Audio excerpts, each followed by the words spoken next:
This session is called the living organization. What is the difference between an organization and an organism? Any kind of organism, or you mentioned human being, or any kind of organism. I think they're both live. They are alive. Well, I think that organism is itself a system, a living system, and organization is the way how it makes to function the system. That's very original. Thank you. Good. All the answers are right, and the terms are ambiguous, I think as one of you said, because at least in the sense we're using it, an organization is an organism. But we also know organizations that aren't organisms. The periodic table or a dictionary is an organization, but we can't really say it's an organism. We even talked about a table and a chair are an organization, but they're not an organism. A machine is an organization, but it's not an organism. And so organisms are a special type of organization rather. They have properties that some organizations don't have. And my reason for raising this is because companies, businesses, in fact, all human social organizations are more than just mechanical devices. They are living organisms. And that contrast is what I wanted to bring out. And so what are the differences? Here's a summary of some of the key differences. When we're talking about an organization that's not an organism, though we've agreed that many are, let's say the machine, for clarity's sake. In the machine, the energy for the organization comes from outside. For an organism, it generates and releases the energy from inside.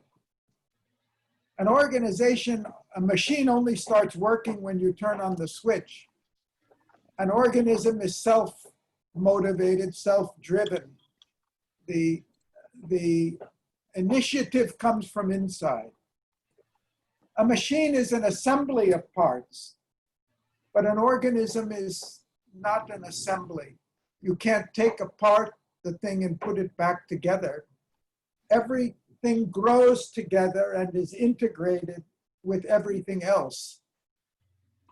Just like the systems of the body, they're not parts. You can't take the circulatory system out and put it back, or the metabolic system, or the respiratory system, or the muscular system, or anything else. It's one organism that has all its elements integrated with one another.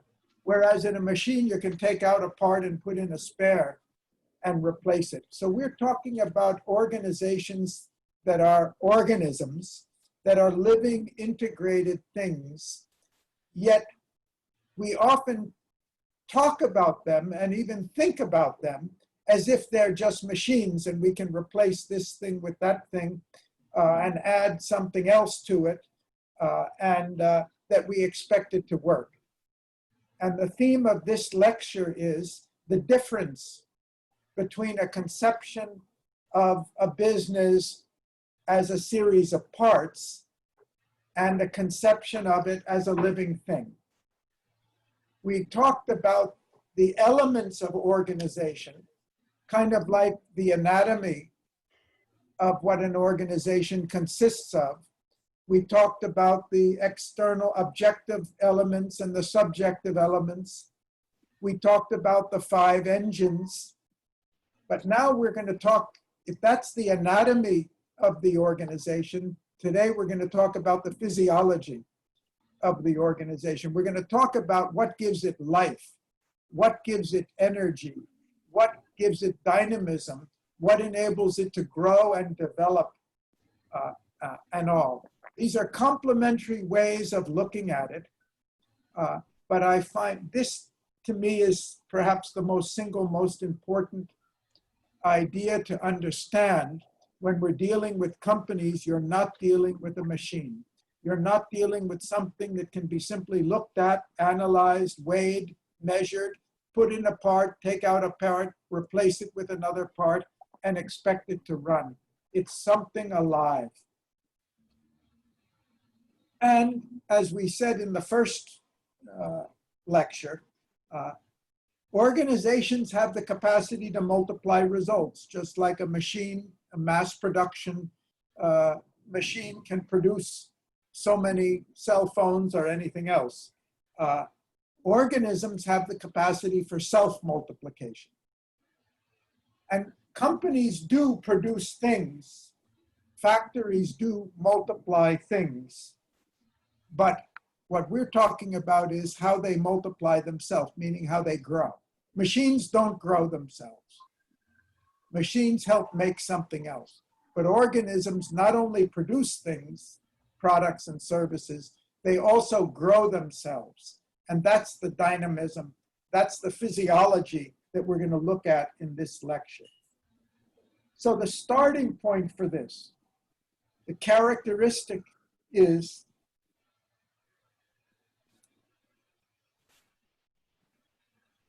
it visible?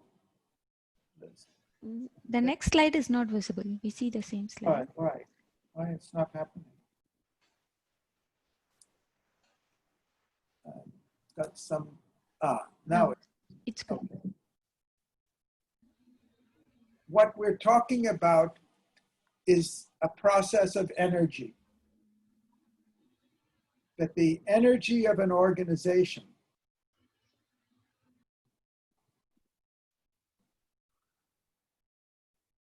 organizations have the capacity, organisms we'll talk about, companies have the capacity to generate energy. And that energy is really the fuel for their accomplishment. Energy is the fuel for all accomplishment, whether it's of the individual or the organization or the country. And in the individual, how do we release our energy? How do you release your energy? When we have an aspiration to accomplish something, an ambition or an aspiration, we make a decision that we're going to do something, we mobilize and release our psychological energy to achieve it. Or if we have a high ideal, freedom, we want to fight for freedom, or the prosperity of the country, or peace for humanity, or any other, or a happy family, whatever it may be. That ideal can release our energy. We release our energy in response to opportunities. When we see, when Steve Bezos saw the internet, so the World Wide Web was suddenly created, he suddenly realized that from being a successful individual in a good job, he could build a global organization. And he mobilized himself to do that, to rise and do it, just like Steve Jobs and Steve Wozniak founded Apple in a garage. Or when we confront challenges. Today, the world confronts the challenges of COVID-19. And that challenge is releasing a tremendous amount of energy for change in our financial structure, in our business, in our healthcare systems, it's in our travel, in so many, in our educational system. Now we're all gone online everywhere. So we respond to challenges, we respond to opportunities, and we respond to internal motivations.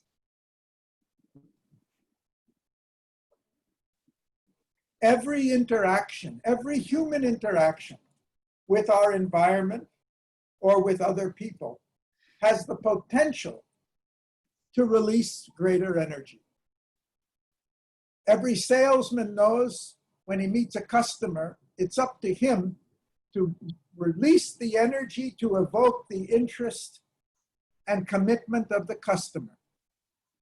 Every entertainer knows that when they relate to their audience, they're trying to catch the attention, the interest, the motivation to engage the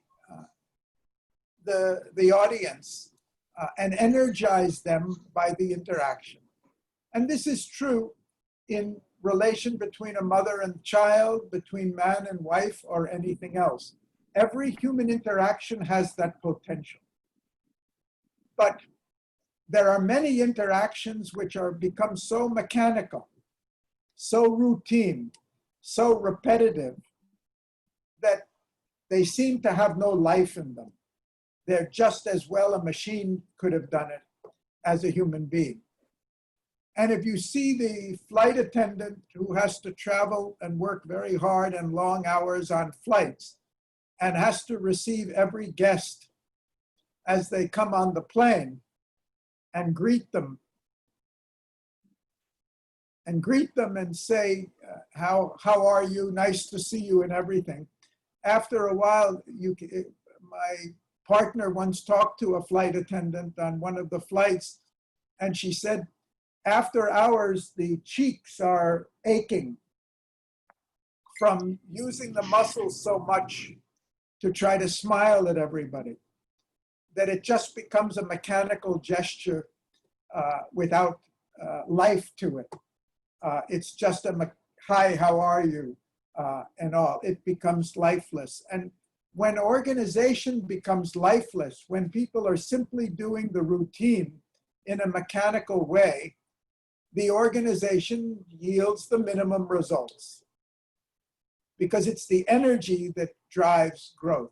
When we keep doing the same thing without mentally thinking about how to improve it, without aspiring how to improve it, the organization levels off and it ceases to be creative.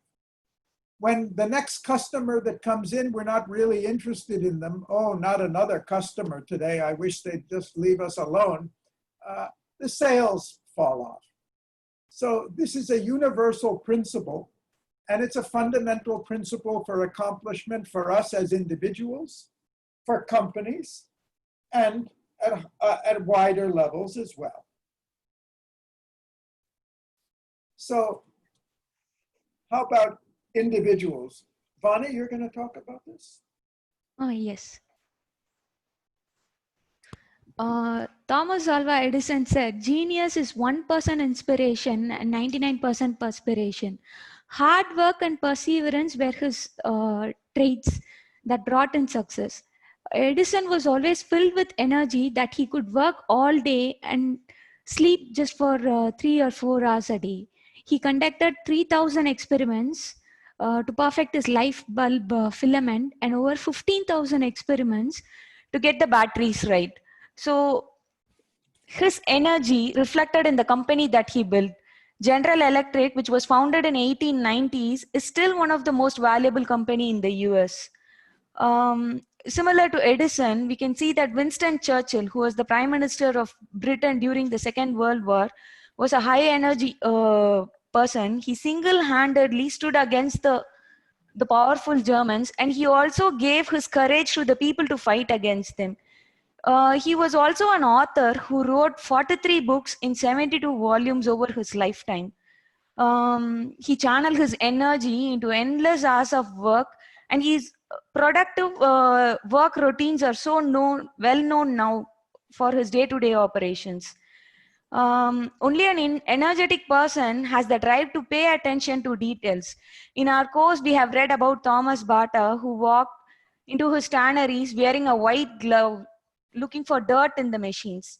And we have also read that Marriott personally inspected every restaurant and hotels at least 4 times a year. He used to check for fingerprints in the door nails, door rails, and also dirt in the light fixtures.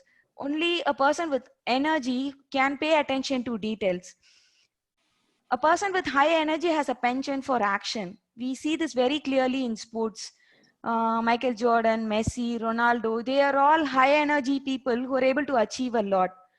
To maintain momentum and enthusiasm, not just for a project, but for a lifelong achievement, requires high energy. We can see that Steve Jobs was a highly energetic person who was the center of all the products that Apple ever built. Elon Musk, the founder of PayPal and Tesla electric cars, had a passion to build rockets and send people to the Mars. He studied physics and economics when he was a college student, but he learned rocket science in a very short interval of time from textbooks and also from experts, so that he could build a company called SpaceX and send spacecrafts to the Mars. This shows that energy level is important for success. I have given few examples. Can you think of some examples of such high energy people? They can be from business, sports, or entertainment industry.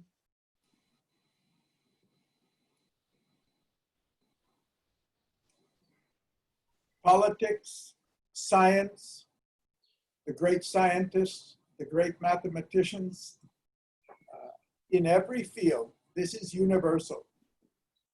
Leaders of all this, entertainers, why we're attracted to certain actors or musicians or dancers is because they exude the energy. And this is a common sense thing. We may or may not think about it.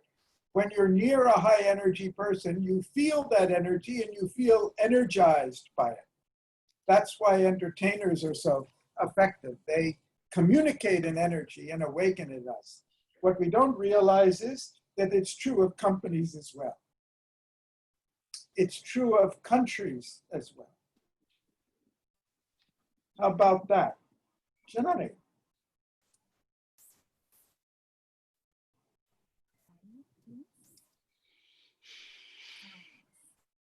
You might have all been to a large sports event in a stadium with thousands of people around you, the excitement, the cheering, the noisy celebration. That's a unique experience.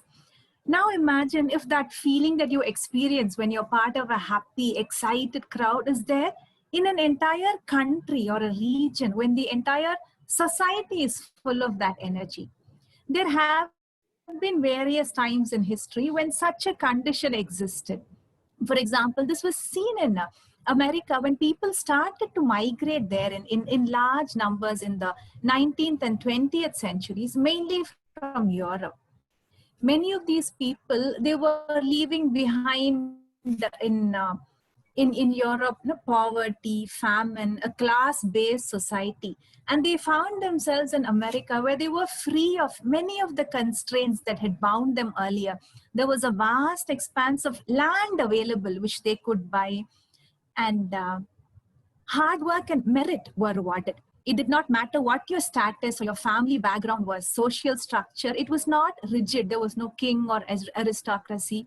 And anyone who was willing to work hard for success had the opportunity to succeed. So you could land on the shores of New York with a bundle of clothes and some money and go on to build a business empire. You could be born into a poor family and become the president of the country.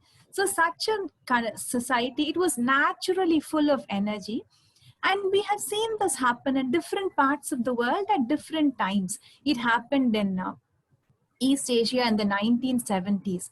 An American diplomat, he termed it the revolution of rising expectations. When he was working in Taiwan and Southeast Asia, he noticed among people a growing expectation from life. And this is something that I have been witnessing in India for the past 2 decades nearly. Earlier, students, their aim used to be to earn a degree and then to secure a government job. There was a sense of security, safety in that. Today, that is not enough. Youngsters want to pursue their studies abroad. They want to travel, see the world.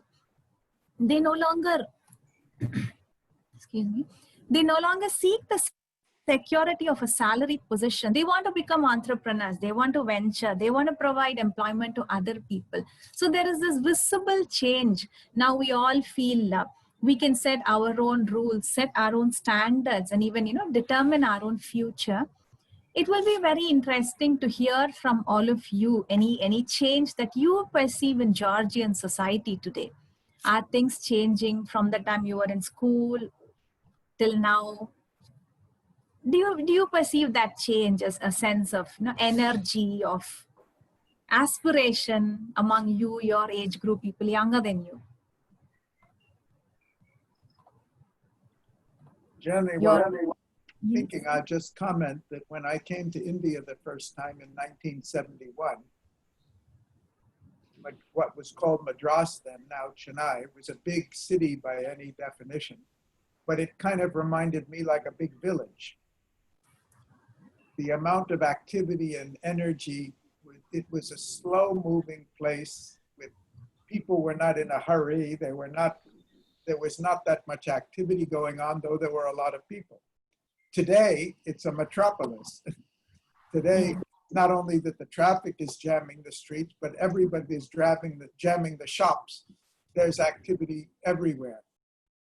First time I went to Moscow was in 1989, and it was a quiet, big city, beautiful big city, but it was a quiet place.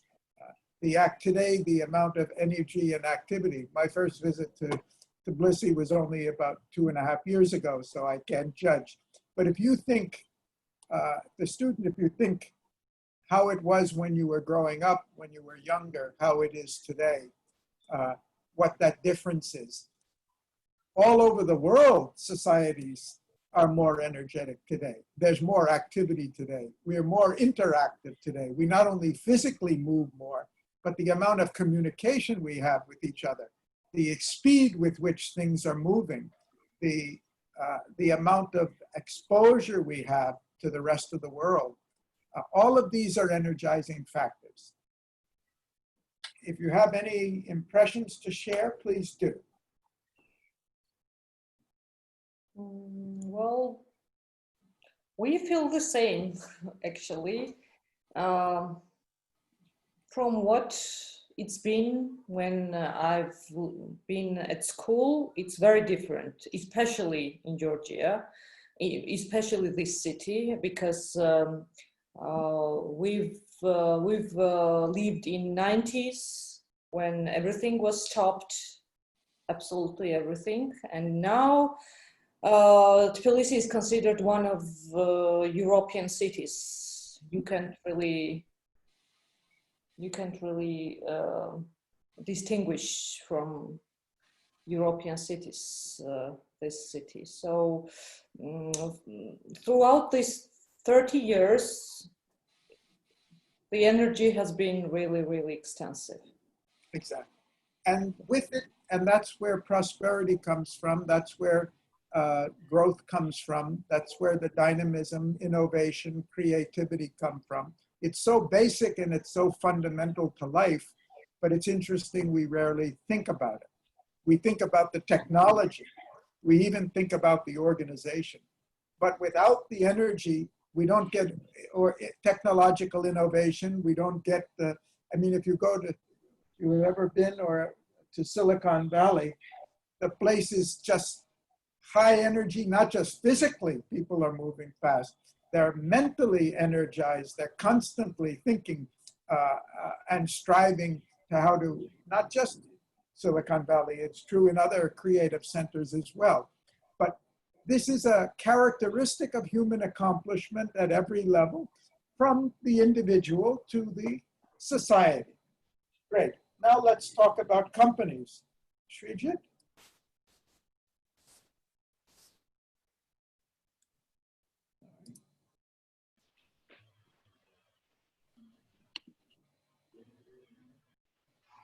We can see a few company names here. Google, Facebook, Amazon, Apple, and so on. We know that they are all multinational corporations with their presence all around the world. Question: what are these companies in common, or what is in common for all of them? One can be, they have customers worldwide. Sorry to interrupt. Yeah, please. Please. They have customers worldwide, not locally. Common for They have this in common. It's interesting to note that with the exception of Coke and Intel, well, if we take the last ones, Google, Amazon, Facebook, and Tesla, they're all just less than 25 years old. They're the big, most valuable corporations in the world, and yet they didn't even exist 25 years ago. So the fact that they have worldwide customers is a result of something, but it wasn't the cause because they didn't even exist just a few decades ago. Okay, for me, actually, one can be they are all extremely successful companies. Second is all of them are professionally managed and seemingly transparent. Third, we can say that, you know, all are still considered to be new generation companies. Above all, they are all companies with high energy. What is this energy and where this is coming from? When Mr. Garry and his co-author went for their research in Intel Corporation for their book, Vital Difference, they met Mr. Jim Jarrett, the head of corporate communication, and asked him a question. What is special about Intel? And what did he notice when he joined Intel? His answer was energy. Surprisingly, his answer was energy. Energy is certainly one of the striking characteristics of a company. We can find this in all performing companies, whether it is Merck or Coca-Cola or Apple for that matter. There is an energy here. We feel it is the common comment from most of the employees of all high-performing companies, actually. We can notice that even in the showrooms of all high-performing companies, whether it is a showroom of Vance or Harley-Davidson or Levi's or Apple, this is a striking factor. Although this energy component is a striking factor, none of the universities or the academic fraternity had ever attempted to describe this factor. We have a hypothesis that energy is the basis of all creativity and innovations, and it is the fuel that feeds the fire of inspiration. In each company's intensity, energy has got a different quality or a different expression. You can just refer back to some companies. I can give some instances actually. In Google, it expresses as high freedom and creativity. That's what we feel when we get into their corporate offices. In Apple, it is kind of an young enthusiasm. Energy expresses as vibrancy and cheerfulness in Coca-Cola. Or harmony in systems, we learned it actually in case of Marriott, so on and so forth. It will be great if we can learn the science behind this energy conversion within the companies for achieving infinite-like success. Actually, we are going to discuss about this energy conversion process within a firm today. I personally take, because I'm running an organization, I personally take it as the physics or basic science of business growth and development. Basic questions remains here are, where this energy comes from? How can we channelize it? How can a company utilize that energy for its systemization and rapid growth? Over to you, sir. Thank you, Shuji. Thank you. This point is so important. I haven't read recent MBA books. It's a long time ago that I was reading the books. But I started lecturing on the importance of energy to CEOs of companies, small, medium, large, multinational companies as well. And one day in one of our US conferences, we had a 5-day conference for manufacturing companies. An MBA professor from a leading university came up to me and said, "What is this thing about energy? That's not a concept in management. That's not a principle of management." And I said to him, it's really interesting that you say that, because I have spoken in the last few years to a few thousand chief executive officers, founders, entrepreneurs, builders of companies, and I've not ever had one of them ask this question. Never have I met a business leader who says, what is this thing called energy? Because anybody who's leading an organization and not just teaching about it in a classroom knows, I think even a professor would know that in their effectiveness in education as well, but anybody who's accomplishing anything knows that their own energy level is a critical determinant of the results that they achieve.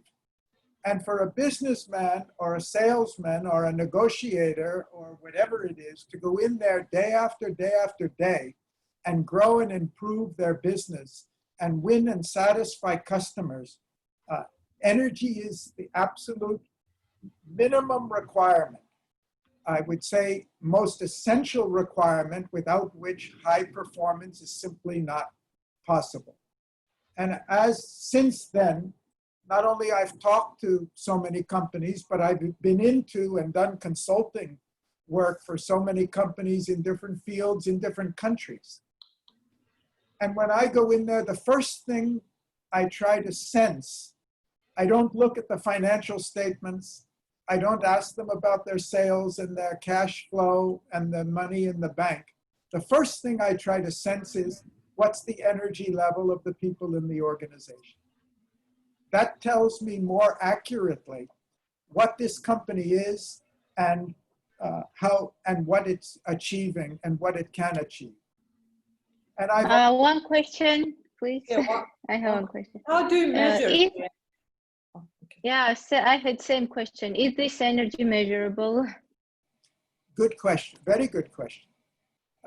I measure it intuitively but you would also do that. You can sense the energy level. If you read in The Vital Difference, I quoted the example of people, the great kind of people that Vani was talking about, described in the literature 50, 75 years ago, a high energy person.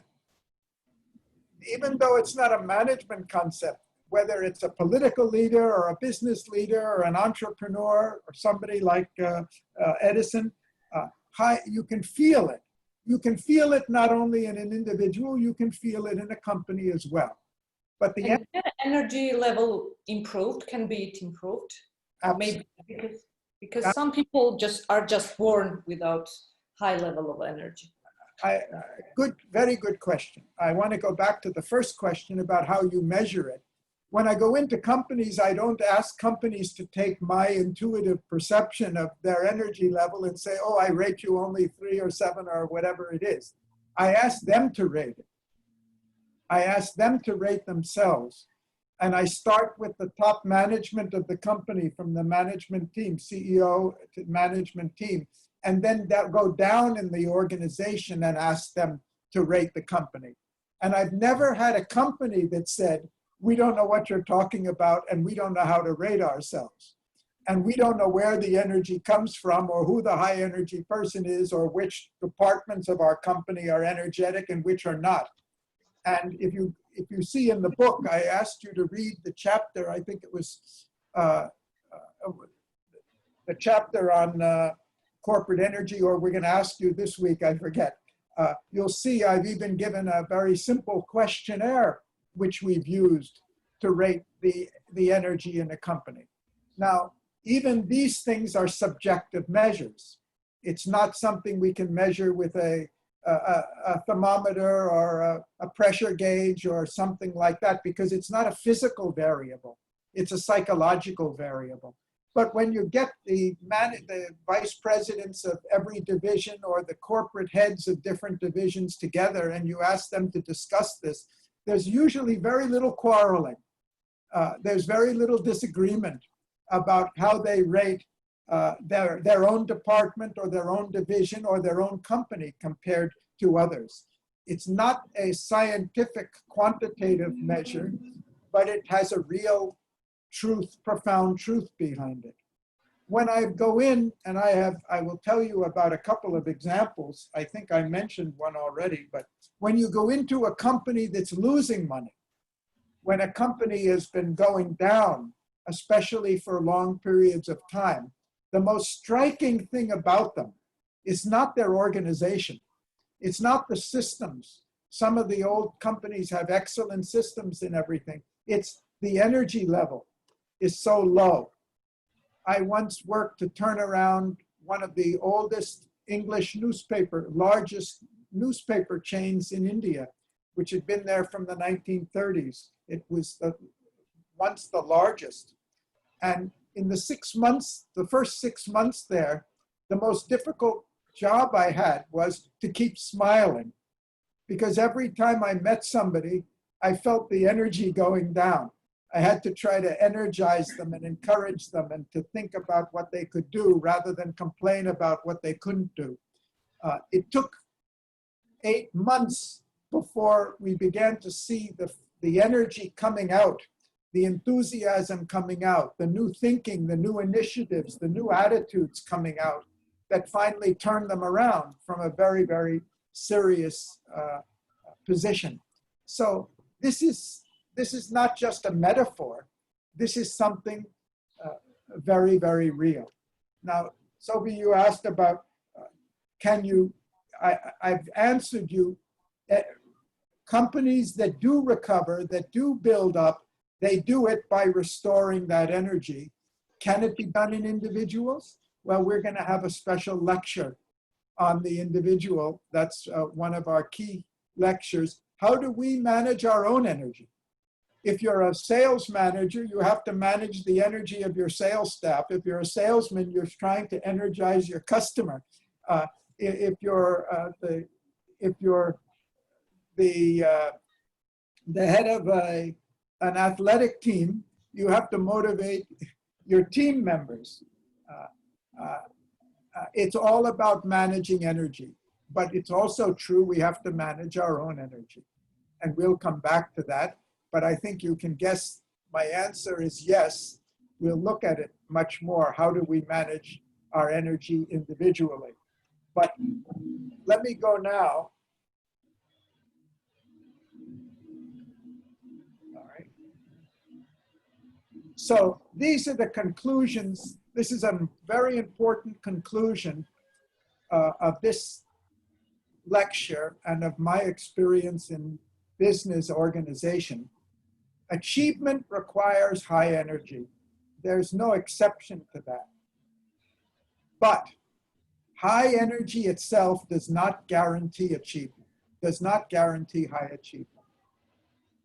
Not all high energy individuals and companies achieve. And we're going to come back later in the day and talk about that more, why that's true. Not every high energy company achieves or is able to continue to achieve, but without the high energy, high achievement is simply doesn't happen in any continuous way. And the reason is, not all our energy gets converted into constructive activity, which produces results. Many people are busy. They run around all the time. They may never stop doing anything, but they're not very productive. The energy is there. The best example we have of that is the child. The young child has so much abounding energy that they can wear out any adult or any 3 adults until they're exhausted and just fall down and go to sleep. But they don't really produce anything. They got the energy, but they don't have that which converts it into results. So the key to energy is, yes, you have to have it, you have to generate it, and we're going to talk about that. But most importantly, you have to know how to convert that energy into results. And when we named the vital difference, the first chapter of the first chapter of the book was called The Vital Difference. Our theme was the vital difference between the companies that grow and keep growing and keep expanding and keep going up, like the ones on the list that Shrija just showed you, are the companies that not only have the high energy, but they know how to continuously convert that energy into productive results. And that's the theme, that's the process. That's the process of corporate growth. And that's the process we're going to talk about in the rest of this lecture. But before we go to that, you had a homework assignment to watch the movie Miracle. I hope you all watched. So what can we learn from that movie about this process? Because it's as true for an athletic team as it is for a musical, for a band or an orchestra, as it is for a company or a country. So what were the key strategies by which the coach motivated his... May I say? Srijit, you please lead the discussion. You're muted.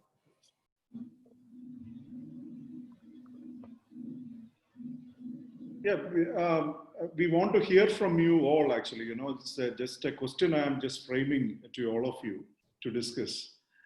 We all know the background of the movie. It's about how Herb Brooks, the chief coach, prepares a group of young men of US ice hockey team to play against the toughest team of those days, Soviet Union, in the Winter Olympics.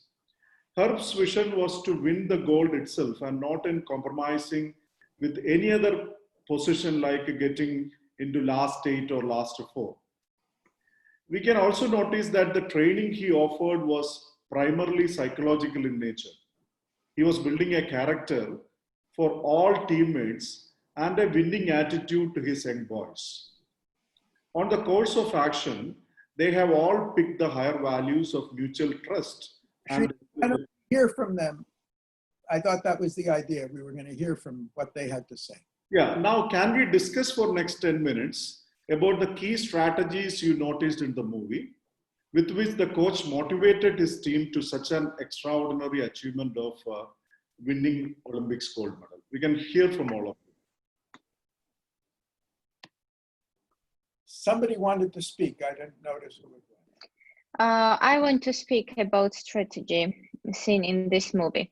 The most important in this movie is that there was 20 guys with different background, different visions, and this coach collected not best of them, but right ones from the huge team to reach one common goal. It was quite hard and may say unbelievable, but it's real. They won this game, and I think the main strategy of this coach was that he in some sense he lets them make mistakes, then think about this mistake and improves their actions. I mean the fight scene in training. Also, another strategy was to make this whole team as a family members, and and they also mentioned that members that they were family.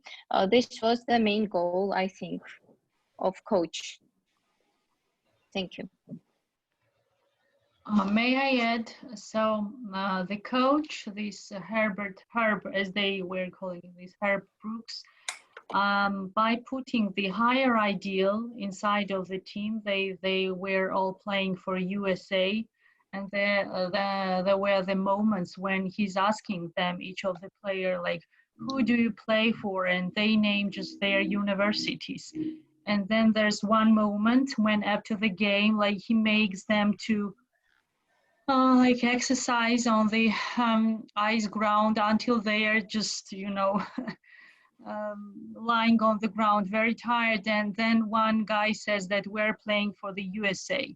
So he made them, by motivating them and putting this higher ideal in front of them, to play one, 20 people like one organism, like one unity, to make one unity out of them. And by analyzing the mistakes, by analyzing by the way, Russian hockey, like their tactics, how they were playing, and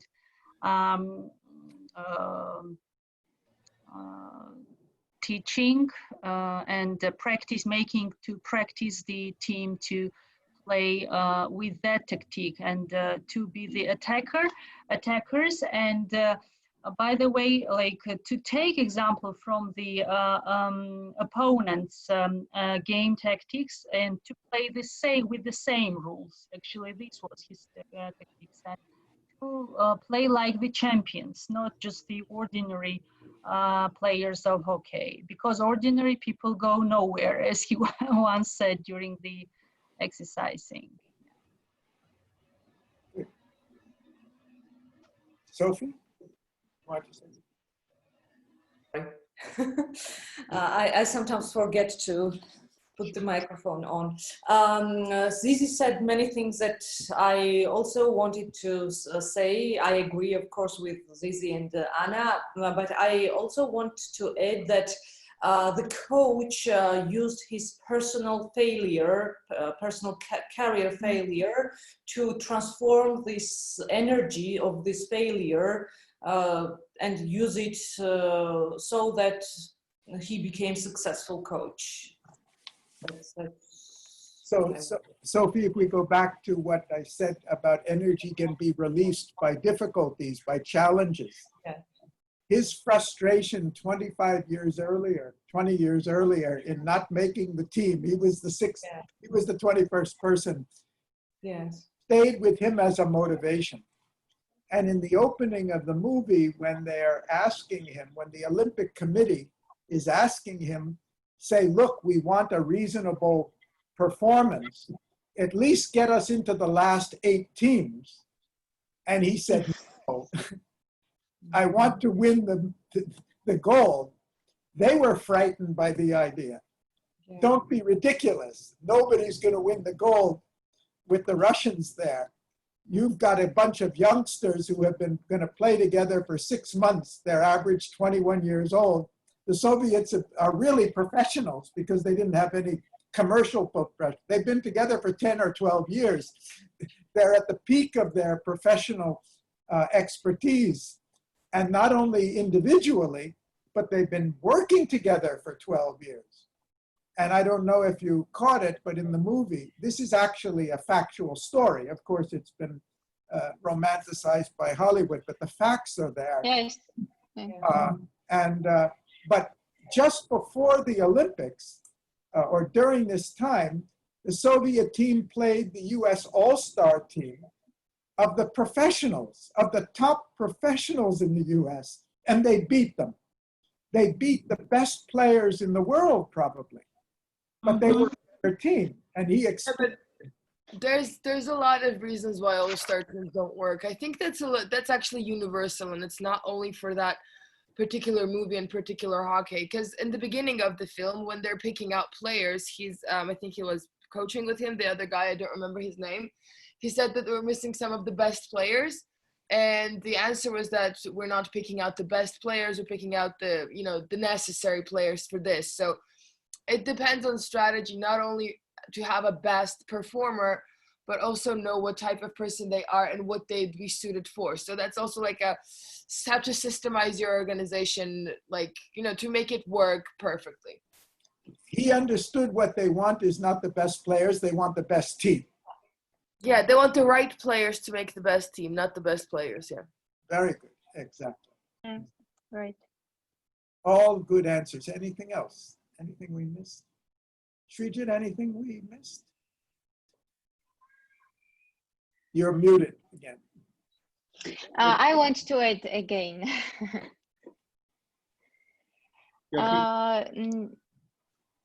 May I add? Yes. Okay. I remember the scene that coach tells the team that this is right time for her because this is newly collected team and this is may say new blood, and this is right time for them to win, not for Soviet Union, but because everyone got used to that Soviet Union is a winner every time, but they needed a new champions, and this was right chance for them. This was the best motivational speech of their coach, I think.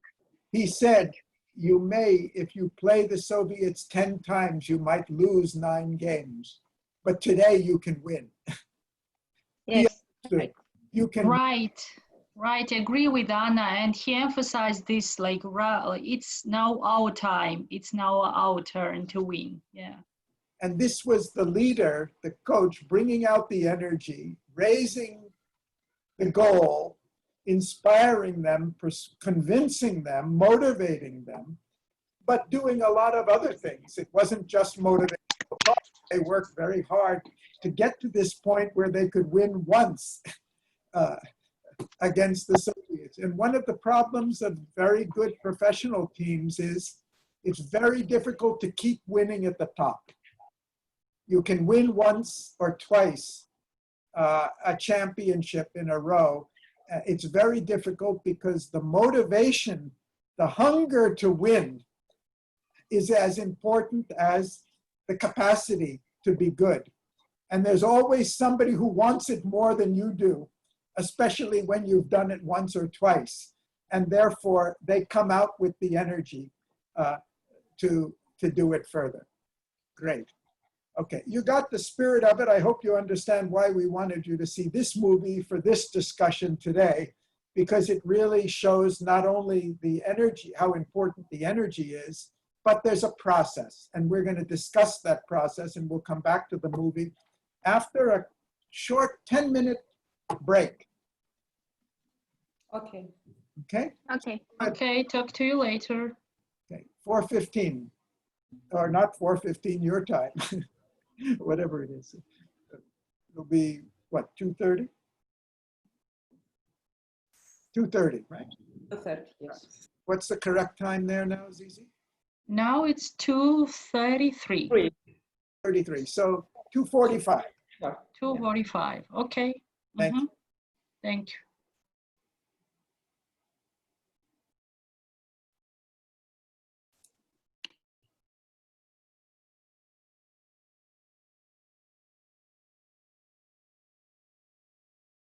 It's been a challenge, Gary, attending these distant lectures. I also definitely would prefer to attend at the class physically. Yeah. We were even joking, see, we missed the lectures at the university after this COVID. You missed. Yeah, we missed the lectures at the university. Yeah, we were joking. Sure. It's a community life. There's a lot more human personal interaction that we can't do on remotely. We're not physically, as you say, in the same room where there's a certain energy generated by the physical presence. Maybe I mentioned last week that we just finished a 5-day online conference. Yeah, by the way, how did it go? It was tremendous. Exceeded everybody's expectation, and the energy level was actually quite high. We had about 350 people participate, about 200 speakers, and in smaller 35 sessions at different times. You can say like classes of 1 to 2 hours, but it really worked. And because there, it's not just a question of going to the campus, it's a question of going around the world. We had people from all over the world participating. And it worked much better than anybody expected it to work. And we ended up not only with a good level of energy, but there was even a kind of a sense of emotional community. That connection. Quite amazing that so many people wrote expressing it.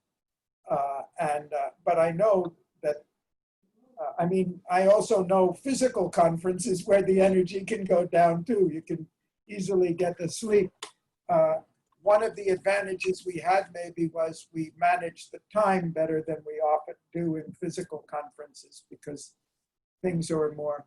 But all in all, I'd say certainly there are advantages to the physical meetings. There's no question. But we managed to, in terms of communication and accomplishing what we wanted to do, I think we accomplished more than we usually do in our physical meetings. Not to count the fact that if I had to fly to Geneva for that 5 days, it would have actually been 9 days with travel in both directions. The traveling days as well. And a lot of the people wouldn't have been able to come. We got high-level people, and if you want them for 9 days, it's going to be hard to get them. If we want them for 2 or 3 hours out of there, we're able to use our time more effectively. But so we're dealing with it, and we're trying to learn. I'm trying to learn how to use the medium more effectively, not as a substitute, but at least in some kind of complementary way. And we welcome any ideas and suggestions you have as to how to do it better, because I taught the same course at the university a year and a half ago. Actually, I feel in one sense, the interaction with you, with this class, is better than the interaction we had in the classroom. I don't know why. Maybe we just got a better group of students. I'm not sure. I have good example to support this idea. We had a subject, managerial accounting, and half of the subject was physical before COVID, and the half of the subject virtual. We were too much, about 35, and in one class, at the end of our meeting, it was impossible to hear anything. But when we transferred then on online course, where we have power to mute us all, the quality was much better than first half of the lectures. We have another advantage, of course, too, that we're able to video the lectures so that material is not lost and can be available. So, and that's not easy to do in the classroom as well. So, but there are pros and cons. But anyway, please come up with any suggestions you have, send them at any time, because we want to learn how to. There's going to be a lot more of it in future. It may not replace the class, but there's going to be a lot more. So we ought to learn how to do it as best we can. So I brought an old friend of yours with me today, Chrysler Corporation. And just to back up what we've been saying up until now, I know you remember the basic situation in 1978 when Lee Iacocca took over. Huge number of unsold cars, low quality, low satisfaction rate, huge cash deficit. Public opinion was way down. Experts were unanimous that the company's going to close, that it would fail. And yet, as you already know, it didn't. And my story is why it got into this position. Or supposing we had walked into the company at that time in 1978 when it had, or 1980 when it had just lost $3.3 billion, what would we have found? What did Iacocca find, which he wrote about and I described in my book? A company that's out of tune with the social needs. Why is that important? Because the energy of a company comes from the society. The energy of the company doesn't just come from the entrepreneur, the owner, or the highly motivated leader. That the leader is important, no doubt, but no single person can provide the energy for a whole organization. The energy does come from the people in the company, sure, their motivation, how they feel about the company, what they want to achieve, like the team. If you remember, it's interesting, you know, for the US ice hockey team, that final game, the game in which they won against the Soviets, was played in New York. It wasn't in Moscow. And how much of the energy that they used came from the crowd. I think you know in sport, and it's known in all the sports, it's much easier to win on your home ground than it is to win in the ground of the opposition, and all the statistics show that's true. Well, in the movie you saw, the crowd was so intensely energized, and obviously the Soviets couldn't bring the same number of people at the same enthusiasm for a game in New York. So that atmosphere is very important. But if you take a company like Apple, for example, how much of the energy they get from the enthusiasm of customers? When the first generations of iPhone were coming out, I didn't track it after that, but it used to be headlines when the new iPhone comes out. People will line up at the store, at the Apple store in New York City. Yes, they wait for several days. They wait for days to be the first ones to get it. And if you take a look now, even if you go in the news and you see, like under technology news, you'll see that half of the news, maybe 3/4 of the news, is about the companies and their products, because the public is so eagerly and energized by the products that they get free. They get free advertising from that. And I looked at it a couple of days ago, and in the first 10 articles in Google News on technology, 5 of them were on Apple. Not because the news people want to talk about it, because the customers want to read about it. So the energy of the customer, the energy of the employees, the energy of the society, the technological, I was mentioning Silicon Valley, the energy of the environment in which the company lives, the amount of creativity, the amount of the eagerness, the love of the new technology, all of these energies combine for the company. And the problem with Chrysler and all of the US automotive at that time was they were out of tune with the society. They were out of tune with its needs. We're not energizing the customer by something that really met the needs of the moment well. So the energy does come from people, but it comes from all the people, not just the people in the company and not just the people at the top. So we saw, as you mentioned earlier about your answers to the exam, Chrysler working as independent, uncoordinated departments with top-down authority that demotivated the people at the top, the bottom, with a lack of discipline, with slow bureaucratic systems, with poor communication and coordination, with demotivated people and people who also didn't trust the company. This is a profile of a low energy company. It doesn't matter what industry you're in. It doesn't matter how big it is. It certainly doesn't matter what country it's in. You can, when you see these things, you'll know that the energy you're going to find looks something like this. This is what I call energy dispersion. Like the child, there may be energy, but what's happening to it? It's going off in all directions. Now, this diagram is showing you these 3 circular things are lenses. These are the lenses that are supposed to channel the energy at the top that comes in into results at the bottom. But if the energy is being scattered instead of being focused, it's going off in all directions.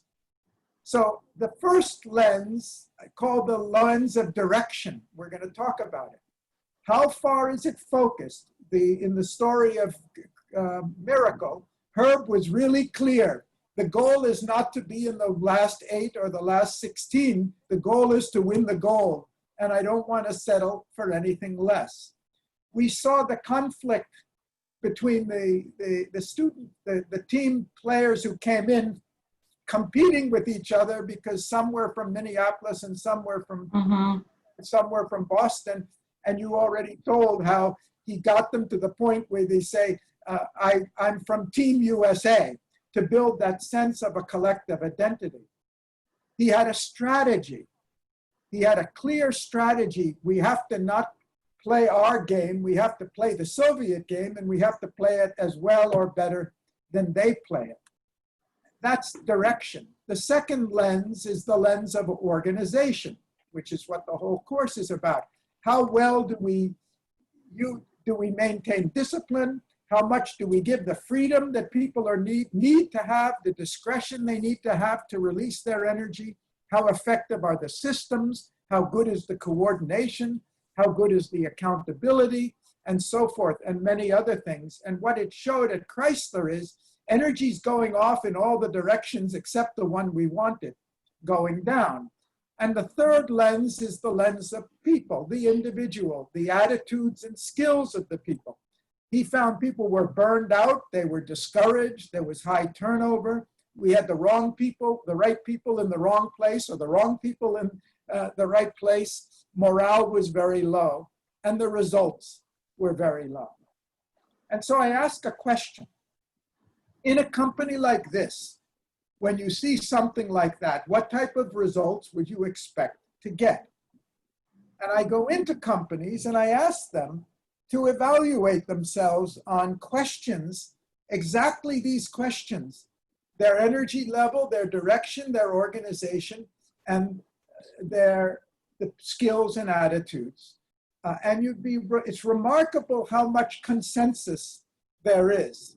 Oh, some people are more critical in their evaluation than others, but pretty well rarely have a serious disagreement about how the company's functioning. Now, the interesting thing about this is I'm looking for this double E. This double E is the energy conversion efficiency. Would you calculate the energy conversion efficiency in an organization that looks like this? That's the question. Well, let's supposing, for example, that at each level, the company's able to transmit 75% of the available energy to the next level. So we got high energy people there, but they don't have a real clear direction or a real clear strategy. So only 75% of the energy gets transferred from the top through the first lens. And now let's say at the level of organization, the coordination, the teamwork, the clarity of responsibilities, the plays they have and everything are only 75% as good as they could be. Then you lose from the 75% that made it through the first lens, you get another 75 only makes it through, 75% of that makes it through the second lens. And then it's still got to go through the individuals, their skills and attitudes. And you get only 75% of that. It's only a hypothetical. What do you get at the bottom? You get something like this. You actually get the net result of energy at the bottom of the process in results is only about a third of the energy you put in at the top. Now, this is a theoretical case, and I call it theoretical because I rarely see a company, according to their own valuation, that's able to get 33% or 32% of the energy through at the bottom. Even the successful companies, when they really measure themselves, you typically get figures like 20%, 16%. We've had, not infrequently, even fast-growing companies, 8%. In the beginning, they think I must have made a mistake in the calculation. How could we be only 8%? But there's a truth in it. Okay, it's not a physical truth. It's not an accurate quantitative measure, but I have seen it, there's a real truth in it.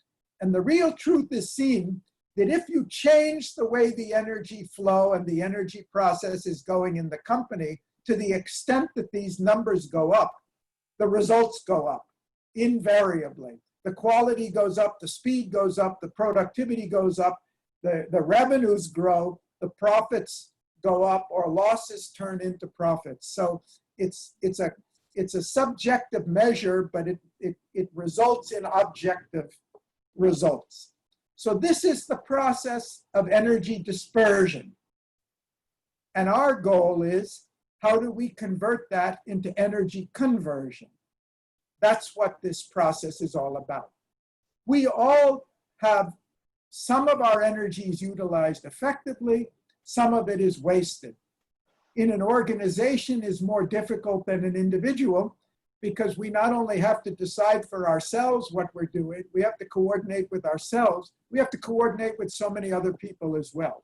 So the scope for loss of energy, for competition, for duplication, for confusion, for errors, for demotivation, for quarrels, for conflict, and all those things multiplies exponentially the bigger the organization is, which incidentally is why the efficiency in organizations tends to go down the bigger they are, because to coordinate it becomes bigger and bigger the more you grow. So if you raise the energy level, the company grows, and then it meets the same challenges again, because now it's operating, instead of one city, it's operating across the country, or it's operating internationally, or instead of it in hot shops or restaurants, it's into hotels and airline catering and other things. The challenges multiply.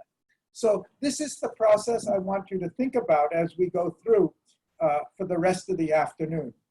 How do we convert energy dispersion into energy conversion? That's the process that Iacocca used to turn around the company. And if you go back over the chapter and what we've discussed, you'll see he gave it the direction, he gave it the clarity, he gave it the discipline, he put the right people in the right spot, he improved the systems, the coordination, built up the morale, and all of these things raised the energy, and they converted huge losses into huge profits. Okay, so the first step in this process is we've got the energy, and I think, I don't remember whether it was Sophie or who asked, how do we increase, can we increase the energy of the individual? We're going to discuss that, how the people at the top can increase their energy, how the people all the way down can. In fact, if you think about the movie, Herb was all the time managing not just the people, not just the training, he was managing their energy. If you watch the movie again and see what he did, he was all the time managing their energy. You remember at the time when he let them fight to get it out of their system, and then he disciplined them very hard. Yes, and he very often he made them angry. He told them such things that they were kids actually, and they were becoming very angry. And he said to one of them that I can dismiss you, so you will not participate in further games. And he became very angry, so his motivation rose, and he was full of energy after that. I think that was Craig, who was the goalie, who finally was the difference between winning and losing the last game. Yeah. He was so motivated. But you remember that later in the season, after they'd been working together for months, he brought in this other player from Minnesota, and who hadn't gone through all of this rigorous training and everything, and he put him in there. And by the way, there was a beautiful discussion in the car when the trainer doctor was asking the other assistant head coach, why does he treat these boys, they're gonna hate him. Yes, they will hate him, they will love each other because they will hate their coach. They have something in common. They have a common enemy. This happens very often. Yeah, right. Common enemy. Employees hate their bosses so much that they are becoming best friends of each other. And incidentally, just to personalize it a little, why are we having so much problem in the US now? Because we're all fighting with each other because there's no enemy. We had the Cold War, the enemy, we knew where it was, even if it was a big mistake. And therefore, Exactly, sometimes we need an enemy.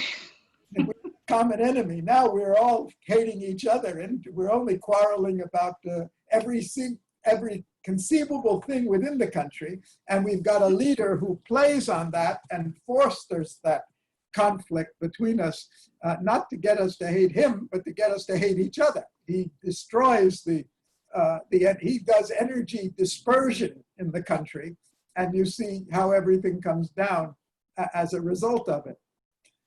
And then he put this guy in and finally got them to the point that they said, we would rather play together, even if this guy is good, we're committed to each other. We don't want this guy coming in later. He built that sense of family, which you mentioned earlier. Okay, so the first step in that conversion is we've got to convert that energy into a force. In physics, what's the difference between energy and force? Energy has direction. Energy with direction becomes a force. Right. See, you think about, we have solar energy coming enough to cool the whole planet 1,000 times or 1,000,000 times, I don't know the thing. But that energy, very little of it is used.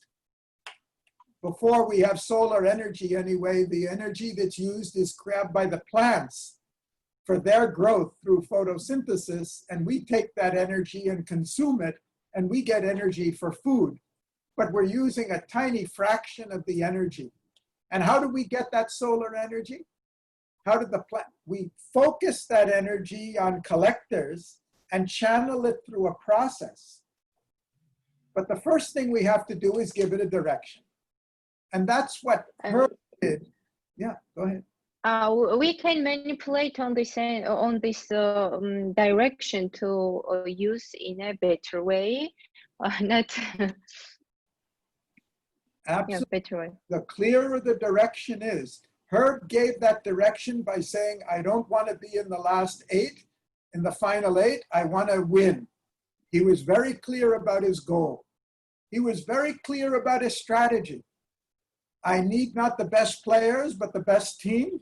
And we have to play the way the Soviets play. We can't go and play the way we do by American style. He had the values he insisted on. We are all one team. Nobody's important. The team is important. We do what's best for the team, not to be individual champions and all-stars ourselves. And he focused that energy to the point where by the time they finally got to the semifinals, they were really focused. They were really channeled. Not only they had high energy, but they were really channeled on getting the result. And Iacocca did the same thing. He gave the strategy, he gave the discipline, he gave the values. What were the values? I want to be the best quality American car, not the worst. And he did that in 3 years. I want my customers to have highest satisfaction and not the lowest. I want to build new product in the shortest period of time. Punctuality, speed. I want to be the low-cost producer. He gave them all those directions to help channel the energy for higher results.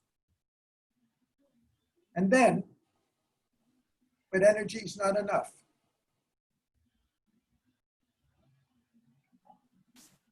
We need something else, which is organization. Janani? We've all seen children who can run around all day and ask questions nonstop. And what do all these children do with this boundless energy? The energy, it overflows in every direction, but accomplishes very little. Sometimes the river can be like that. Chaotic. Pardon? How? Their actions are chaotic. They do not result on anything. They just disorganize where they play or the things that they do. They disorganize this place. Yes, the energy, it overflows in every direction, but it accomplishes very little. But as they grow older and skilled and organized, they become capable of directing their energy to complete a task, to achieve a goal. And we see something similar in a hydroelectric power plant. The energy of a raging river or a powerful waterfalls, it is a raw force of nature, uncontrolled, undirected, sporadic. Now, when this force of nature is checked by a dam and the water is passed through sluice gates and channeled through a turbine, this crushing force of the water, it is captured, tamed, and made productive.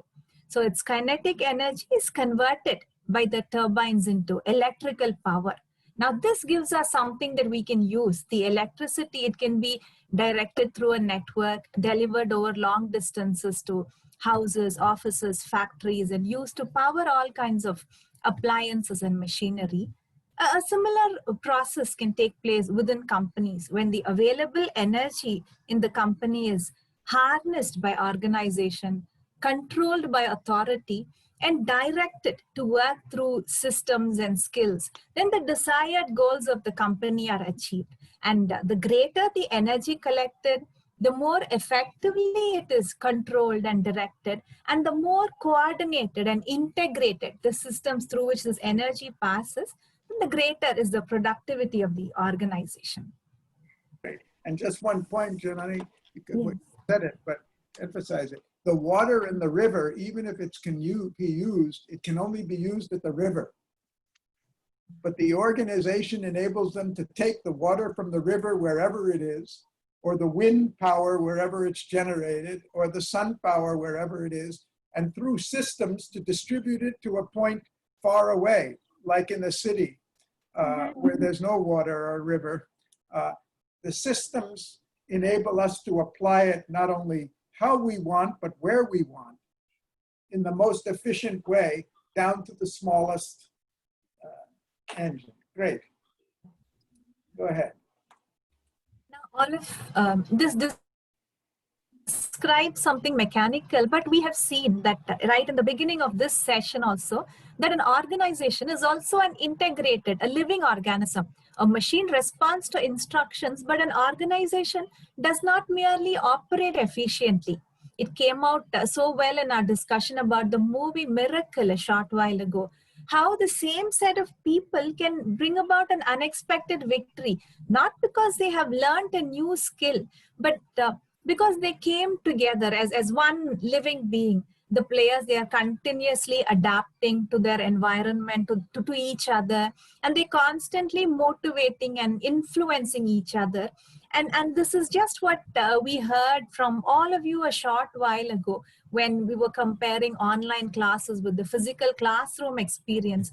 There is something in the live links, in the person-to-person interaction that transforms the atmosphere.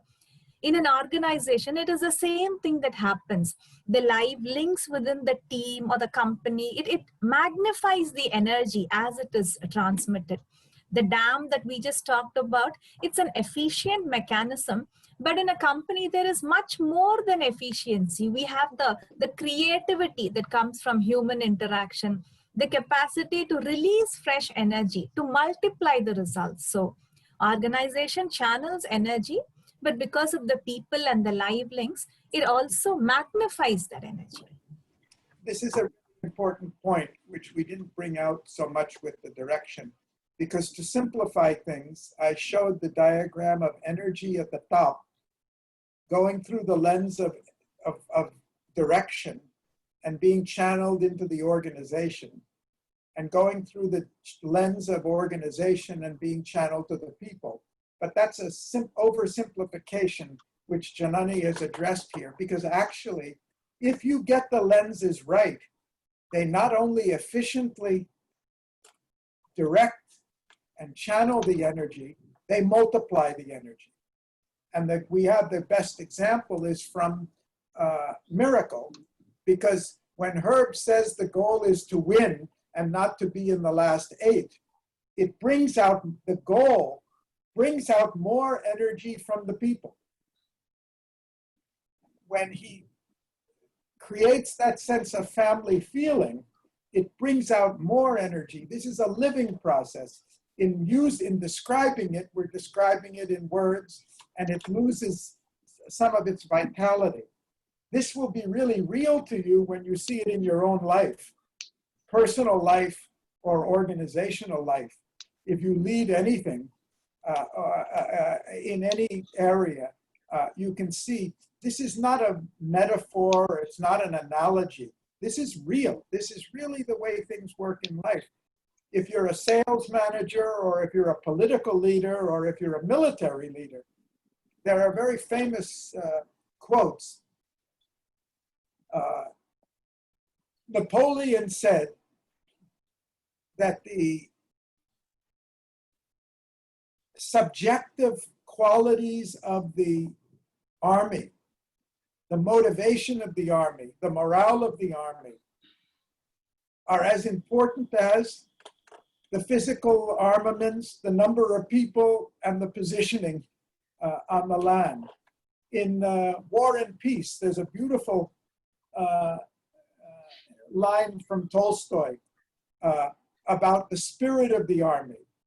The spirit of the army can do what no number of soldiers can do. It's the psychological energy that gets released by it. So that's why I'm insisting a company is a living organism. It's not a machine. It doesn't matter just how much fuel you pump into it. It matters how much you bring out the life of the organization. And I'd say that's the difference between a manager and a leader. A manager tries to manage. I'm not talking about a person who's called a manager. I'm talking about somebody who acts like it. A manager manages a process. A leader keeps bringing out greater energy and capacity from the people and the situation. And now we go into the third lens, which we call the lens of people, which is about skills and attitudes. Vani? Yes. If by using very little energy, you can accomplish greater results, then you are called a skilled person. A person who can do a task quickly and effectively needs a lot of skills. Writing is a skill. So one should know how to form the letters, connect one letter to another, form words, and the letter should be even, the line should be straight. But these important skills are just the physical components of it. Writing with a pen and paper is the technical part that can be replaced by typing with a computer. These aspects are not just enough. What is going to be written? The content needs mental skills. So we would have seen a carpenter or a cook needs lots of skills in their trade. Most of them are physical skills, and operating equipments and such things, or technical skills. We also need social skills like active listening, effective communication, relating to others, and team buildings. Understanding, analyzing, thinking creatively, designing, visualizing, decision making are all mental skills. Organization skills are acquired by pilots. We have talked a lot about this today also. So everyone should understand their roles under all circumstances, and that needs a lot of organizational skills. And by the example that we saw with Sully, he doesn't just have the organizational skill, he has the psychological skill, wherein he took the responsibility for every life in the plane. So these are the different types of skills that can maximize our energy and accomplish more.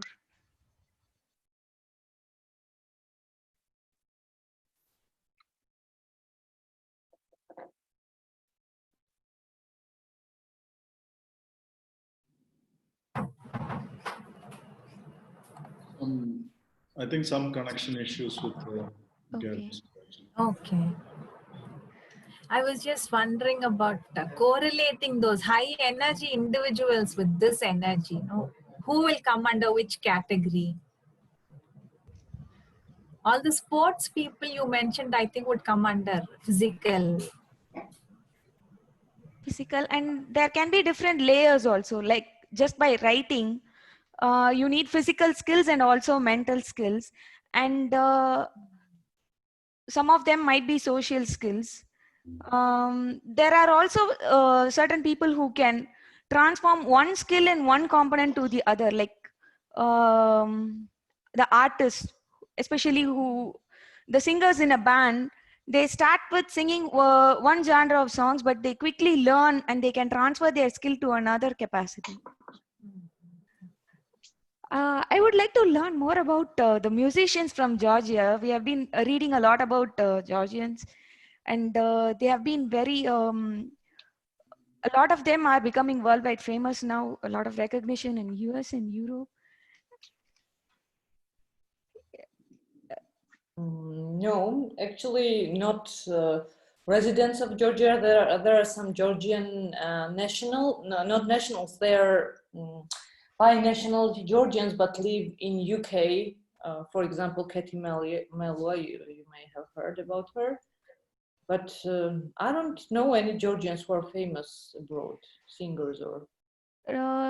Not, maybe they are not residents right now, but people who are born in Georgia and they do travel a lot. Some of them live in, especially, I forgot her name, in Paris, and another, a pianist from US.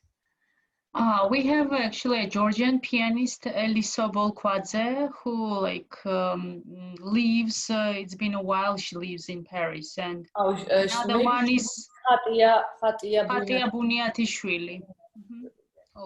Also Nino Surguladze. The opera singer who Nino Yes. Machaidze as well. They live both in Italy. They are opera singers. Ata Purchuladze, another opera singer. Actually, yeah.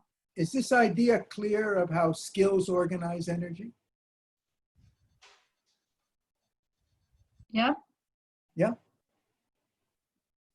The unskilled person takes more time and more energy to produce less results. The skilled person with the least energy, the least time, can do the most, because it's really controlling it's like the systems in a company. The systematic company can do more with a lot less effort, faster and better. The skills are our systems, you can say. Okay. Incidentally, Mani, you said you thought for the athletes that the physical skills were more important rather than the psychological skills. I'm not sure that's what you said. The physical skills are certainly important, but I would say in athletics, the psychological skills are tremendously important, especially for the coach. We saw with her skills at least were as much the skills of motivating and of understanding and managing other people and bringing them to their peak performance as it was on teaching them the physical things that they have to do. For the individual himself, of course, you know, when you're we're going to ask you all to watch another movie before the end of the course called The Legend of Bagger Vance, if you haven't already watched it. But there it's going to be all about managing ourselves and the skills of handling our own psychology. And the coach that he had that helped him, that had the knowledge of how to help him manage himself and produce more from it. Okay, let's go to the next one, Mani. Yeah, the attitude, sir, you know. Attitude, sorry, Srijit. Yeah, everything has got its own value for the growth of an organization. We can see a strategic direction in case of Amazon. We discussed about it actually. And perfect systems in case of Marriott. Creativity and freedom in case of Google, if you are referring to. Whatever be the standard operating procedures we lay within the company, the motivation and attitude of people associated with the firm, starting from top management to lower executives, play a vital role. The basic concept what we discuss here is any company can outgrow if they want it. In the movie Sully, if I can refer back, We had seen how the attitude and decision of Sullenberger made a safe water landing of the aircraft possible. In Ocean 8 or in Miracle, we can see how each of them progresses as a team when they are highly motivated with the right attitudes to achieve. We very well know that in perfect roundabout in traffic, every driver sticking on with the basic standard operating procedures and the right attitude of driving, all of them can move without making any traffic jam. All can pass through the junctions. Attitude in the right direction, in my opinion, releases a lot of energy and creates an atmosphere to accomplish success. As everything goes through people and how they channelizes their energy for a focused growth, attitude can be taken as the last milestone for creating growth, actually. Over to you, sir. Great.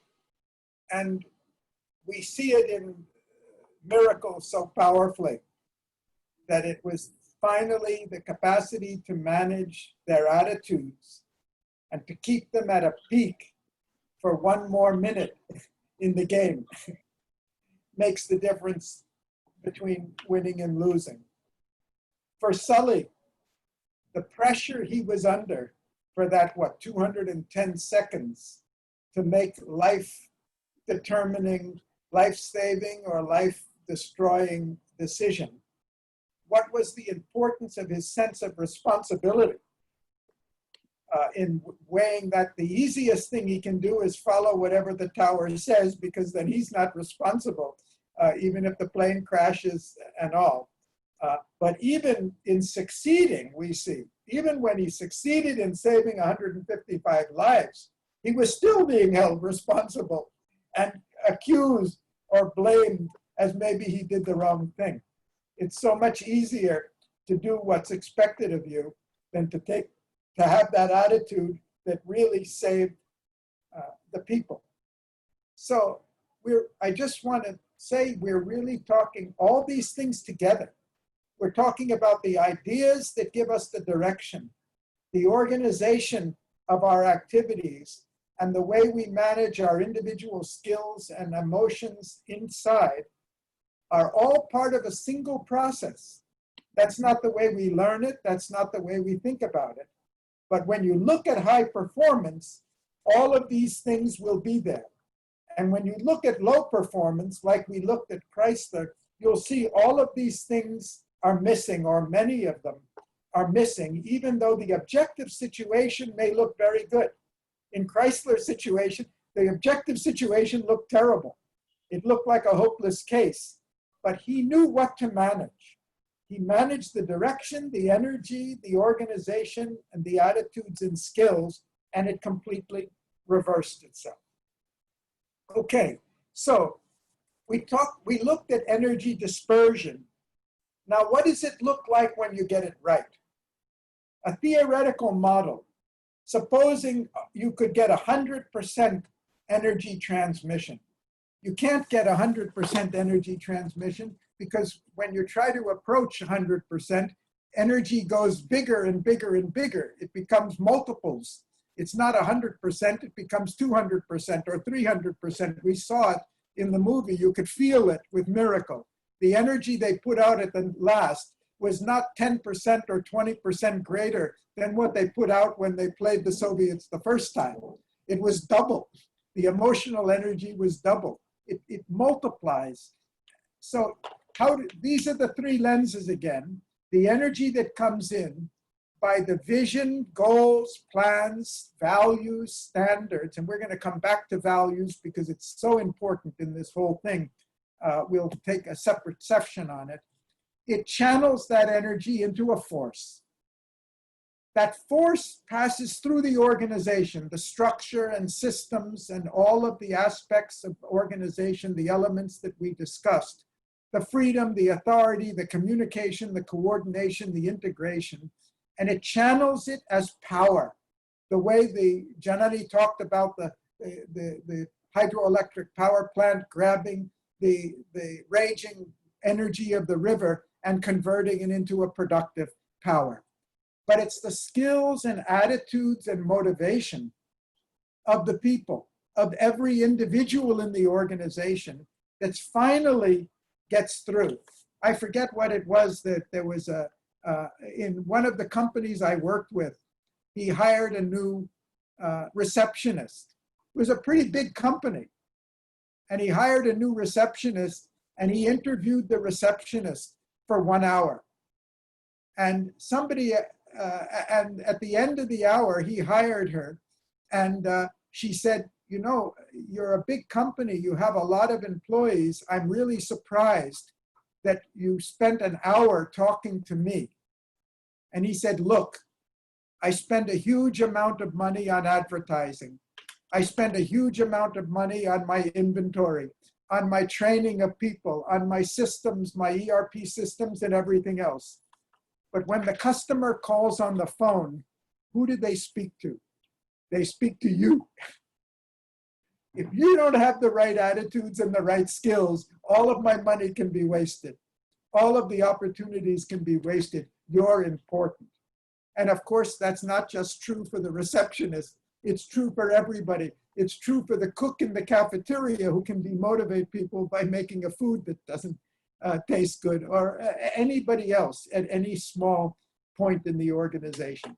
So this is conceptually, when the energy conversion process really works, you get profitability, you get quality of everything, and you get growth because the energy multiplies. This is the process by which the energy multiplies and grows further and further. It's not just, it's an abstract diagram, it's an abstract discussion, but the process is fully real, fully tangible. Sir, we cannot see your video and also the PowerPoint. You moved the PowerPoint? Sorry, I'm glad, I wish you told me earlier because it's coming on 2 screens and I'm seeing it and you weren't, sorry. And can you unmute your video if it is not possible? Huh? Can you unmute your video? We cannot see you actually. Oh.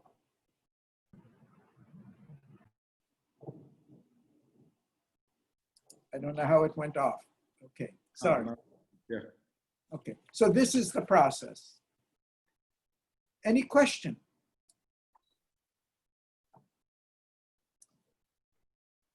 The direction, organization, the people. And when I go into a company, these are the things on the right-hand side that I'm looking at.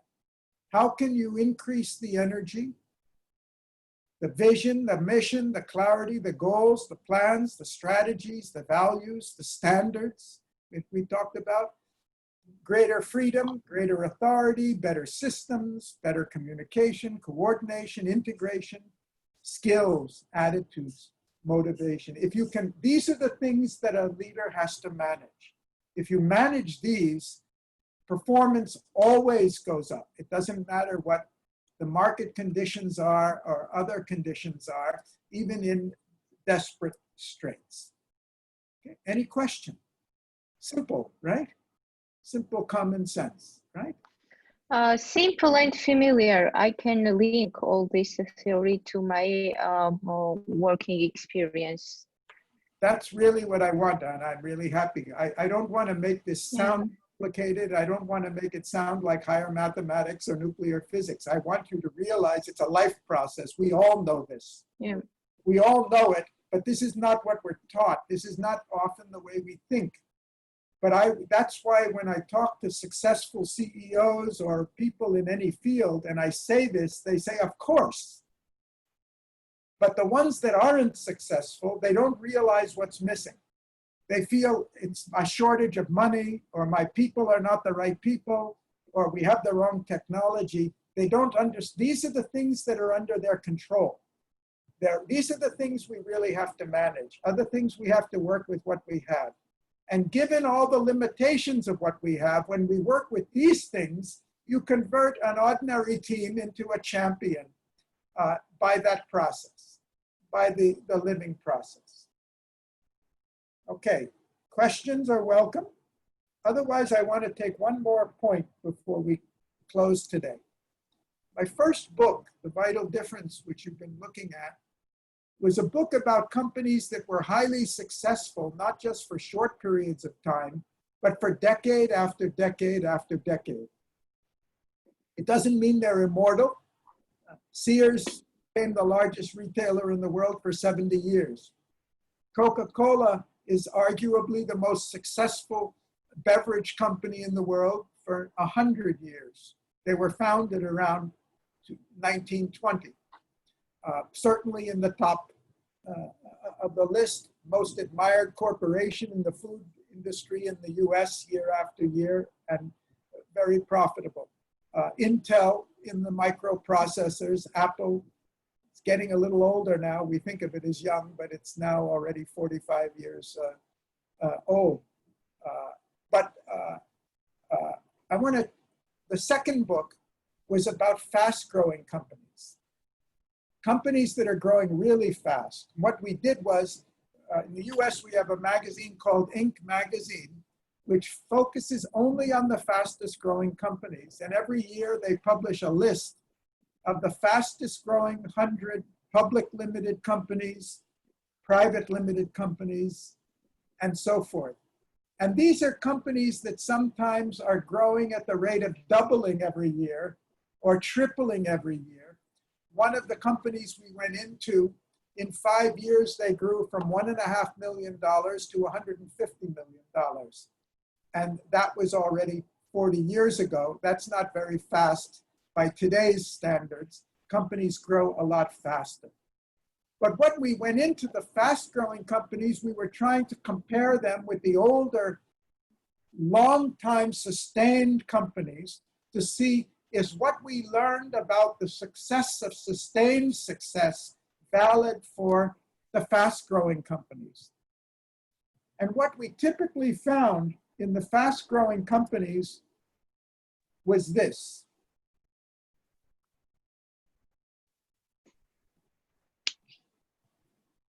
Typical problems of fast-growing companies. They all complain of a shortage of people. They can't get the right people, or they can't get people with the right skills, or they're too busy to think or plan. They have no time to grow, put in place the new systems because they've got too much business to handle. They have no time for organizing and training people. They have no time to get the new skills. Move the PowerPoint, actually. Yeah. I'm coming. Shortage of people, shortage of skills, too busy to think or plan. Very common, we heard it. No time to grow the organization. No time to develop systems, no time to train people. And one of the things we heard, which was a bit out of unexpected, was we often heard this: oh, not another order. And oh, not another customer. In 1982, when the first, what they called the IBM compatible PCs came in, that was with Microsoft's operating system, MS-DOS, on an Intel processor. The PC industry really boomed. Apple was founded in '77 and started to grow, but the numbers were very small. But after the IBM compatible PC was introduced and every other company except Apple, almost everyone, took to the standard of the Intel processor and MS-DOS, the PC revolution boomed. And in a period of 3 years, you had 200 companies in Silicon Valley alone that were assembling personal computers. None of them were making the floppy drives they used at the time, or the screens, or the keyboards. They were all assembling these things. And they were all pushing business out the door so fast that they had no time to hire the people, train them, put in place the systems or the organization, or do the things here. And you commonly heard this refrain, oh, not another order. And all these companies were in the newspaper, they were in the business journals, they became heroes. And what happened, if you looked 5 years later, out of the 200, 90% of them no longer existed. They grew. They grew themselves right out of business. And the interesting thing about the Inc. list is that if you look at the 100 fastest growing public or private companies on the list, including the ones that go from 1.5 million to 150 million in 5 years. Now they go faster than that because the numbers are much bigger. Most of those companies, many of those companies don't exist 5 years later. I was hazarded to guess it may be as much as 70% of them. They grow themselves right out of business because they're not able to handle the process of rapid growth, because they begin to look more and more like this. More and more of the energy they put in goes out in different directions. Less and less of it looks like, less and less they look like this. And the ones that survive, the ones we can remember today, the HP was around earlier, but they went into computer. Compaq merged with HP, so that Compaq disappeared. The Apple, the HP, Dell was born a few years after this, just at the end of this, after most of them had gone out of business. He was born. Just a handful, I'm talking in America, before it was real foreign competition that came in and we had global brands. At that time, there were no global brands for the US market. They didn't have the quality and delivery yet. Now, of course, we have them. So this process of growing yourself right out of business to the point when you hear not another order, that's the warning sign. One of the companies we went into, company called Amray, you can look it up in the Vital Corporation. This was the company that grew from 1.5 million to 150 million in 5 years. And when we went in there, they were a wonderful example. We wrote about them. Everything we said was true. But we also noticed some of the hints or signs that they were going to run into trouble. And we were busy with our book and our publishing and our consulting work. And about 6 months later, we called up the founders of the company, the chairman and the CEO, and said, look, we have some ideas and thoughts for you. We'd like to come and talk to you about your company. And we went and talked to them and told them our concerns about the future of their company, which had been on the cover of Fortune magazine already with the top brand coverage. And they looked at each other and said, where were you 3 months ago when we needed you? What you're telling us has already happened. And within another 3 months, the two founders, owners, and major shareholders were thrown out of the company by the board of directors because the phenomenal success they had in the rapid growth, they didn't know how to manage the energy and the organization as it went at a higher level. So my reason for this anecdote is to say the process is the same. Whether you're the old conventional company, bureaucratic company, or the young startup that seems to be flying high and minting money, or at least growing rapidly. The process is the same. It's a question of how we manage the energy through these stages. So this is a short case. It's one of my clients. It was a great early experience for me. This guy was a Harvard MBA, Rahul Bajaj, still alive. He's one of the top known names in Indian industry. He built up his company in 20 years to be the largest motor scooter manufacturer in India. It wasn't much revenue by today's standards because the market was in its infancy at that time. He was a strong, dynamic, clear-headed, well-educated, Harvard-educated guy. His stock was the #1 on the stock market. He was Businessman of the Year, came out in a business journal, Business India, the month that I met him. I happened to be visiting Mumbai and I read the article about him. He lived in a city of Pune, 100 miles away. And I called him on the phone. I said, you're a fast-growing company. I'm an expert, I said. I'm an expert in fast-growing companies. I'd like to come and talk to you. I went and met him, and I said, see, knowing what I know about your company just from the newspaper and the journal magazine articles, you must be having these problems. And I listed off the 10 problems or 8 problems that I showed you on that screen. And within 20 minutes, the man buzzed his secretary and asked for the executive director of the company to come in, the man named Shah. And he told Shah, Mr. Shah, you know, I don't believe in consultants. I don't believe that any consultant can tell us anything that we don't already know.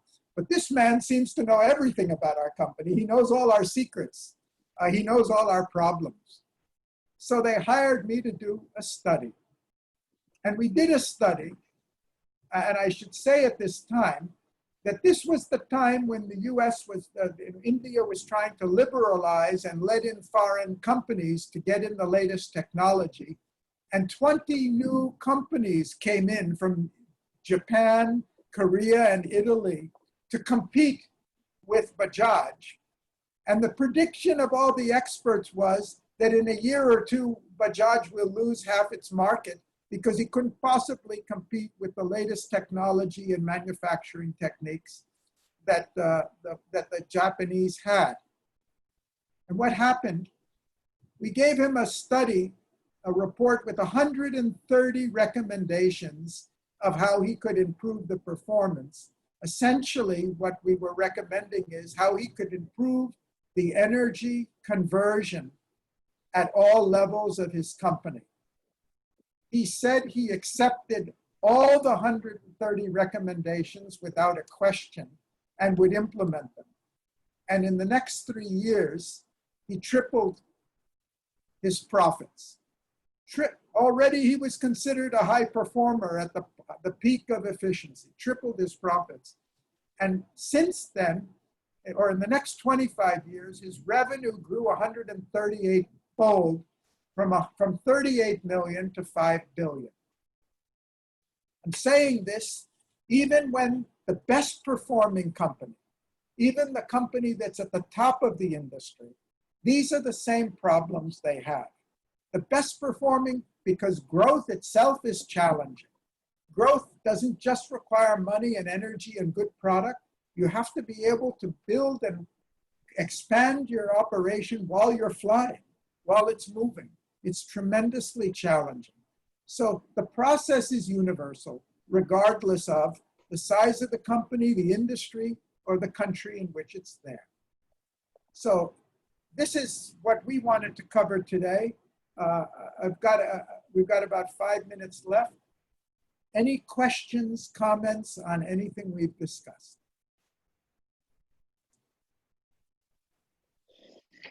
I had question, what happens in case of startup and the newly established company, but you already answered this question. Process is the same, but a little bit harder. Because in the startups, they don't have any, they have the people, they may have a product, they may have good ideas, Yeah. they have energy and talent, but they don't have the organization. They haven't built up the skills, they haven't built up the systems and the standards. And the faster they grow, the more difficult it is. The more difficult, like repairing a plane while it's in midair. That's my analogy. How do you? I think the difficulty in case of startup is that they don't have loyal customers from whom they can gain this energy. And the main source of this energy is the founders and the top management and the people who believe in the idea of this startup. Certainly, there are challenges on all sides. But the companies that make it, they're the ones that they attend to all of these levels. And I've worked with small companies, very small compared to some that I've met, compared to Chrysler, very small companies, $500,000, million, $3 million, $5 million revenue. The process is the same. regardless of the size. We've done conferences for 200 companies in the range of $1 million to $30 or $50 million. And it works for all of them. It's relevant to all of them. The challenges are common. The size, magnitude, money involved, people involved is more or less. Any other questions, comments? Make sense to you?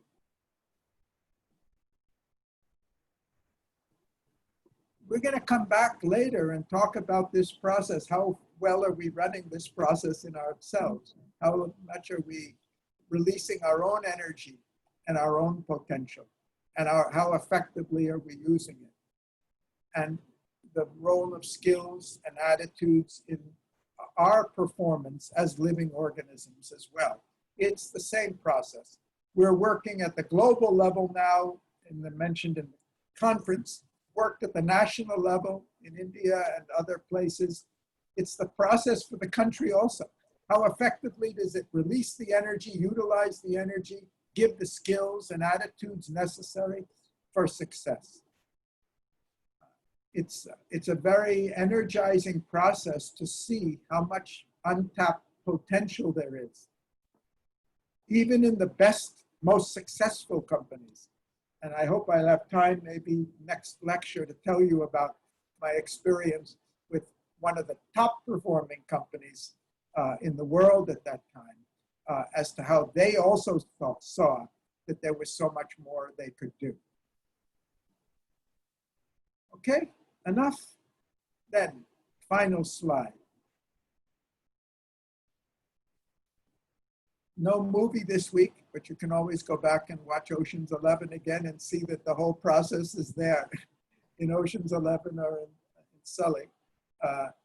But I'd like you to read the last chapter of Vital Difference, which, if I'm not mistaken, which I may be, is it's the summary of, it's called Energizing the Corporation. No, it's called The Vital Difference. Sorry. All those names got, it tries to address in summary this process with Chrysler of what really, or with other companies, what really makes the difference. To me, what really makes the difference is this process. And the two chapters in Vital Corporation on the energy conversion and the energy dispersion, you'll see those charts that I put in on the slides here. And that's it, unless you have something to ask or something to say. Everything was clear. Great. And it makes sense. Yeah. Okay, look forward to seeing you next Saturday then. Have a great weekend and good week. You too, thank you. You too, thank you. Thank you. Bye. Bye.